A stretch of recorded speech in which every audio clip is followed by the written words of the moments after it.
was one of the most popular spots for senior motor industry executives last year. As the sales figures rolled in, they'd come down and practice their swallow diving, usually when the tide was out.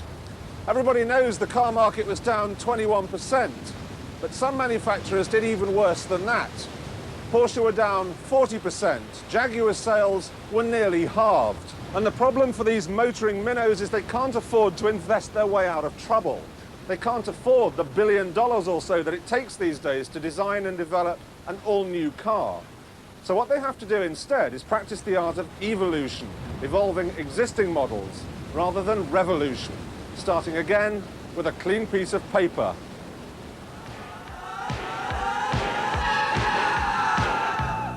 Every decade has its fashion accessories, and with the passing of the 80s, we can wave goodbye to all sorts of things. We can wave goodbye, for instance, to Ray-Ban sunglasses, to filofaxes, to electronic personal organisers. We can say goodbye to stripy shirts. We can even say goodbye to the mobile phone. But we can also say goodbye to the yuppie's most prized accoutrement, the Porsche 944. Except this isn't a 944. This is what Porsche is calling the all-new 968. But that's stretching things a little bit, because apart from those 928 style headlamps, you have to admit, it does look just like a 944. At the back, there's another minor styling change and a new lowered boot floor, so that you can now get inside a kite and a briefcase.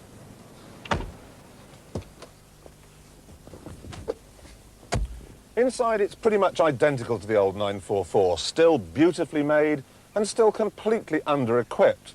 The most exciting gizmo I've got in here is the heated rear window.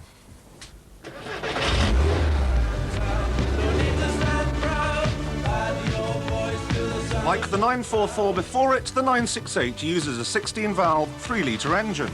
But now it has much trickery in the camshaft department. So much, in fact, that it's the most powerful engine of its type in the world.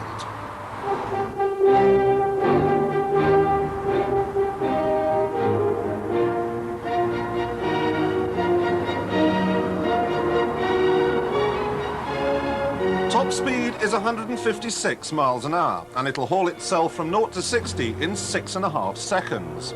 But thanks to the new 6-speed gearbox, it will do, get this, more than 30 mpg.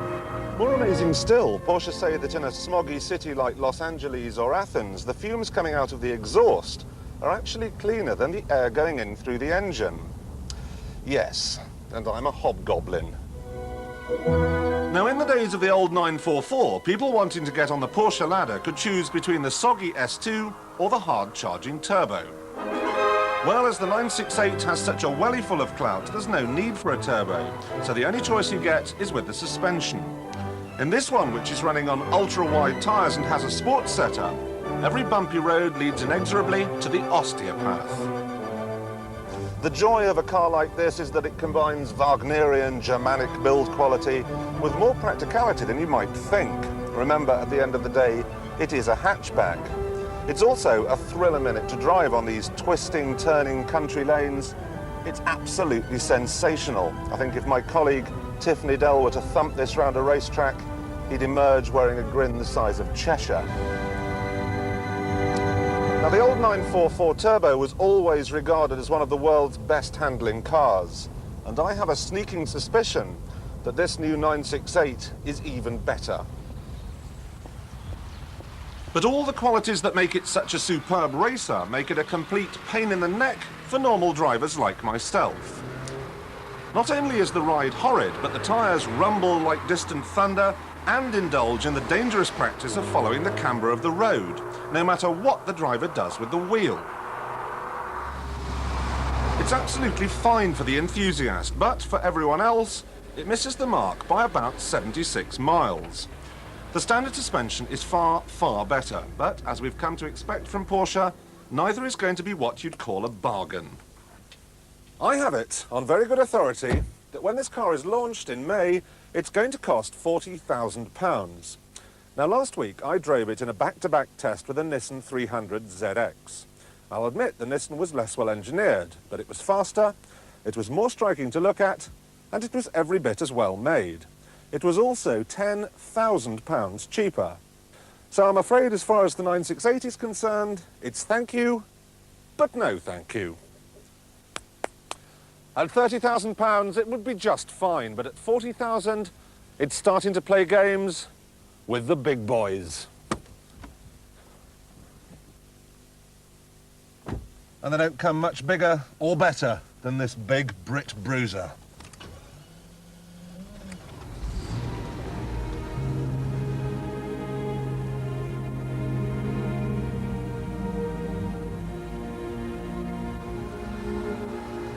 I am biased. I adore the XJS, even when, like this one, it costs £48,000. I love its Britishness. I love the way it can make 1,000 miles seem like 100. It may not be that hot in a Cornish fishing village, but it's pretty much the definitive Grand Tourer. I even love its looks. But I'm not stupid. I will admit it's not exactly fault-free. And if you're going to start talking faults, you really have to kick off with its size. Even though the XJS is 16 feet long, the interior is no place for the fat. And if you do find somebody sitting in the back, he will answer to the name of Colin Moynihan. Secondly, though this is one of the new models with the smart new rear windows and this much improved instrument binnacle, it still looks like the designer simply threw all the switches at the dashboard and screwed them down where they landed. It's entirely possible, for instance, to activate the cruise control when you want to lower the electric windows. And speaking of windows, they're so slitty, you sometimes get the impression that you're driving a postbox. Then there's the heater, which is either useless or deafening, the wipers, which look like pencils and are about as effective. There's nowhere really to put my left foot, the steering wheel isn't on straight, you can't see half the dials, and the CD player mounted in the boot has an aggravating habit of jumping so much that even Beethoven begins to sound like MC Hammer. But throughout the Jaguar's 17-year life, there have always been niggles. This car, however, has added a new one to the list. You see, this is not an XJS. This is the new Jaguar Sport XJRS. So called because under that beautifully sculptured bonnet, which is so long you could have an accident and not even know about it, is a 6-litre V12. I'm sorry, could you just excuse me for a second?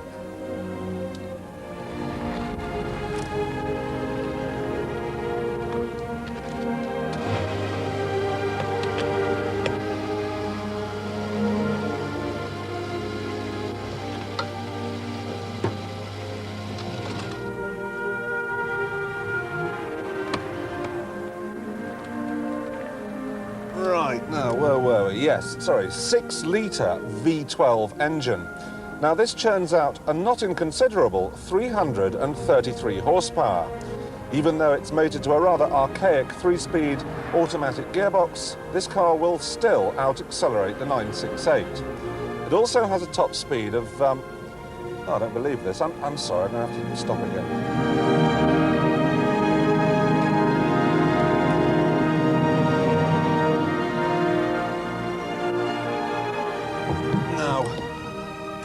What was I going on about? Yes, it'll go at 163 miles an hour. That is very, very fast. But here's the rub. That is my average MPG. It's enough to make your teeth itch. Now, you're probably wondering how I can defend a car that is this flawed. Well, look at it this way. You could buy a brand new house with triple glazing and all mod cons. Or you could go for a 17th century manor. It'd cost you a fortune to heat, you'd bang your head on the beams and the plumbing would be from the Dark Ages. But me, I'd take the manor house.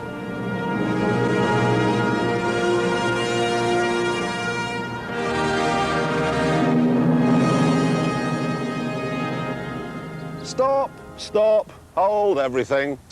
I knew I shouldn't have pushed the Porsche off a cliff. I knew there'd be trouble, and sure enough, there is. You see, Porsche GB has a new managing director, and he agrees that £40,000 is too much for the 968. He reckons 34,000 is nearer the mark. Now that puts it on a level with the Nissan 300ZX here, the one I talked about earlier. Now if they do cost about the same, the battle for supremacy in the coupe market becomes as fierce as the battle for supremacy at the polling booth. Oh, damn! I said I wasn't going to mention the election, sorry.